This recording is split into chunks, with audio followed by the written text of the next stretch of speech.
Isso é tão sério e tão grave que a gente fica estupefato de fazer um comentário. E por incrível que pareça, essa é a situação que a nossa Suprema Corte chegou. Eu custo acreditar, porque para mim isso é algo surreal. Carmen Lúcia, a ministra confidenciou a amigos que cogita deixar a corte antecipadamente, talvez ainda durante o governo Lula.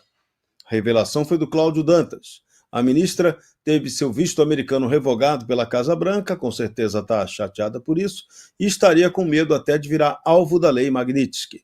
Barroso assinou seu termo de aposentadoria, embora tivesse mais 8 anos pela frente lá no Supremo. E Gilmar Mendes estaria considerando sair mais cedo também. Será? Não. Esse aí vai sair mais cedo para ir ali dar um pulinho em Portugal.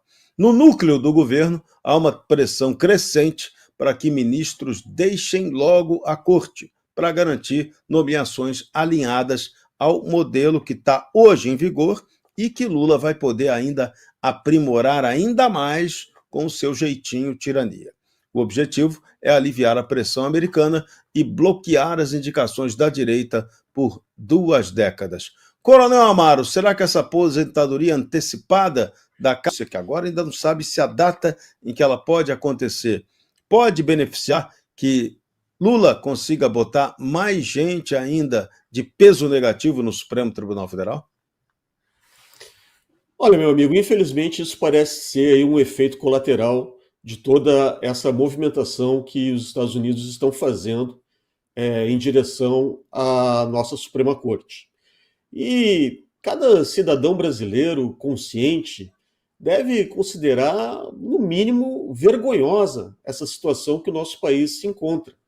É praticamente inaceitável que o nosso país, que teoricamente é uma democracia consolidada, esteja na mesma situação aí de que diversas ditaduras espalhadas pelo mundo, cujos mandatários, cujos representantes do judiciário também estejam sendo punidos pela maior democracia do mundo, que é os Estados Unidos.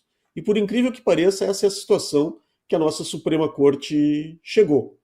A maioria dos componentes da Suprema Corte estão sendo punidos, já perderam seus vistos para os Estados Unidos, e existe também a possibilidade dessa punição se agravar em direção a uma lei Magnitsky, como já aconteceu com o ministro Alexandre de Moraes.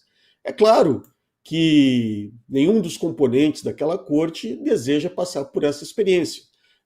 Como já é dito, já é chamado, uma morte financeira, porque a pessoa perde a possibilidade de ter qualquer tipo de relação com empresas americanas. Isso vai desde empresas de e-mail até empresas aéreas, enfim, uma série de restrições, passando por cartões de créditos, bancos, ou seja, realmente uma grande complicação. Infelizmente, isso pode nos levar a termos aí a médio, curto prazo, mais 3 ministros da Suprema Corte nomeados, talvez não por Lula, mas pelo José Dirceu.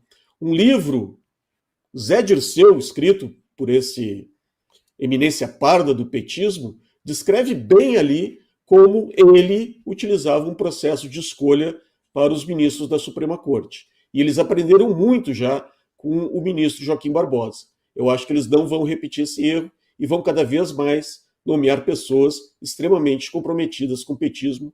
Isso é um grande risco para o nosso país. Lula está sendo aconselhado a nomear uma mulher na Advocacia Geral da União, se ele conseguir emplacar Jorge Messias no Supremo Tribunal Federal. Você tem ideia de quem seria essa mulher? Então vamos lá, presta atenção. Aliados do Lula têm aconselhado o presidente a nomear uma mulher para a AGU, caso opte por indicar Jorge Messias ao Supremo. O conselho é para aliviar críticas pela eventual indicação de um homem para a vaga de Barroso no STF. Na avaliação de aliados, a indicação de mulher para a AGU ajudaria a amenizar as críticas sobre a baixa representatividade feminina. Entre as cotadas está a Procuradora-Geral da Fazenda Nacional, Anelise Almeida, que teria simpatia de Haddad. O Instituto de Defesa da População Negra também enviou uma carta a Lula cobrando que ele indique uma mulher negra para o STF. A carta também destaca que, mesmo após 3 anos de mandato, apenas 2 mulheres negras foram nomeadas para cargos relevantes. Agora, quem se apresentou aí, já tem uma parte da mídia da Petelândia que está apresentando como grande candidata com um perfil de força para substituir o Jorge Messias, é ninguém menos que Gleisi Hoffmann, Fabiana Barroso. Que notícia boa, hein? Ô, Serrão, aí fica difícil até a gente comentar com seriedade. É só rindo da nossa própria tragédia. Eu, particularmente, acho que mulher não tem o mínimo de chance. Por quê, gente? Porque não é o Lula que escolhe este cargo, essa indicação. Ainda o Brasil está, né, operando embaixo do sistema. E o sistema, o nome mais proeminente se chama ministro Gilmar Mendes. E o ministro Gilmar Mendes tem uma predileção total ao Pacheco, que corrobora com a vontade do Senado Federal de ter Pacheco também para poder se contrapor ao Dino em relação às emendas, que é só isso que esse pessoal se importa. Então, eu vejo que para essa primeira vaga tem muitas outras possibilidades até chegar em Gleisi Hoffmann agora. Se começar essa debandada que nós estamos percebendo que pode realmente acontecer, até para tirar do próximo presidente, em 2026, a chance de renovação do Supremo. Imagine só, né? Já tivemos Barroso, pode ser que Carmen Lúcia também queira sair. O Gilmar Mendes, eu custo crer, mas se for verdade, né? A gente está falando aqui de especulação. Então, se a gente for especular, seriam 3 nomes, sendo que logo no comecinho do próximo mandato do presidente da República, o ministro Fux será, se não me engano, 28 ou 29, ele já estará na época de se aposentar. Então, gente, seria assim uma renovação absurda para não dar tempo de chegar um presidente de direita e colocar ordem na casa, colocando esses nomes para dar uma equilibrada. E o que me preocupa, que tem me preocupado muito, além desses nomes péssimos, é a pouca idade desse pessoal. Além de refletir, né, muito tempo no Supremo e muito trabalho para nós, cidadãos comuns, que vão ter que sustentar esse pessoal por muito tempo, eu não tenho nenhuma simpatia por pessoas jovens ou mais jovens em cargos de muita responsabilidade. Eu realmente acho que deveria ser anciões, né, do direito principalmente. Seria sonho nós termos pessoas com notável saber jurídico e com experiência de vida suficiente para poder julgar e não fazer essas presepadas. Embora os exemplos práticos dessa galera que já está com mais de 70 anos no Supremo não tenham sido positivos, mas vocês imaginem se eles tivessem ainda a indolência dos mais jovens, seria muito pior. Então é isso, o nosso barco aqui está ficando pesado, eu não sei quem vai ajudar a tirar a água aí, porque o Congresso Nacional parece que está corroborando, né, com essa indicação do Pacheco. Eu custo acreditar, porque para mim isso é algo surreal deixarem passar uma indicação dessas.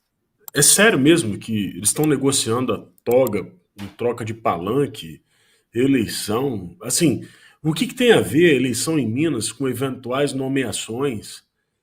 Olha o que a gente virou.